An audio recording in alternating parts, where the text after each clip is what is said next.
ব্যতিক্রমী অনুষ্ঠানের মাধ্যমে বিশালগড়ে জনজাতি গৌরব দিবস উদযাপন তাক লাগালেন বিধায়ক সুশান্ত দেব। ভগবান বিরসা মুন্ডার জন্মজয়ন্তী উপলক্ষে সারা দেশের সঙ্গে তাল মিলিয়ে বিশালগড়েও পালন করা হলো জনজাতি গৌরব দিবস।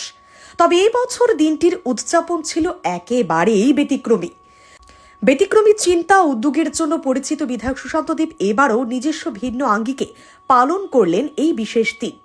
বিশালগড়ের চেলিখলা জনজাতি পাড়ায় ভগবান বিরসা মুন্ডার জন্মজয়ন্তী উপলক্ষে একটি বিশেষ কর্মসূচির আয়োজন করেন বিধায়ক সুশান্ত দেব। জনজাতি সমাজের কৃষ্টি সংস্কৃতিকে সম্মান জানিয়ে তিনি নিজ হাতে তাদের ঐতিহ্যবাহী খাবার প্রস্তুত করেন এবং জনজাতি ভাই বোনদের সঙ্গে মিলিত ভোজনে অংশ নেন। বিধায়ক সুশান্ত দেব জানান, ভগবান বিরসা মুন্ডা আজীবন লড়াই করেছেন নিজস্ব সংস্কৃতি পরিচয় ও অধিকার রক্ষার জন্য। আমাদের সংস্কৃতি আমাদের শক্তি, ভারতের সংস্কৃতি গোটা বিশ্বকে পথ দেখায় বললেন তিনি আরও উল্লেখ করেন, প্রধানমন্ত্রী নরেন্দ্র মোদী জনজাতি সমাজের উন্নয়ন, তাদের সাংস্কৃতিক ঐতিহ্য রক্ষা এবং আত্মনির্ভরশীলতা বৃদ্ধির লক্ষ্যে আন্তরিকভাবে কাজ করে চলেছেন। জনজাতি সমাজের অধিকার সুরক্ষা উন্নয়নে কেন্দ্রীয় সরকারের বিভিন্ন পদক্ষেপের প্রশংসাও করেন সুশান্ত দেব। Report, Bishalgarh TV.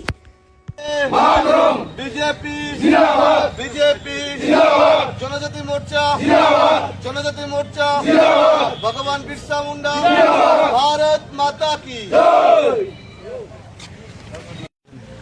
আমরা সবাই আজকে জানি ভগবান বিরসা মুন্ডার 150তম জন্ম জয়ন্তী আজকে।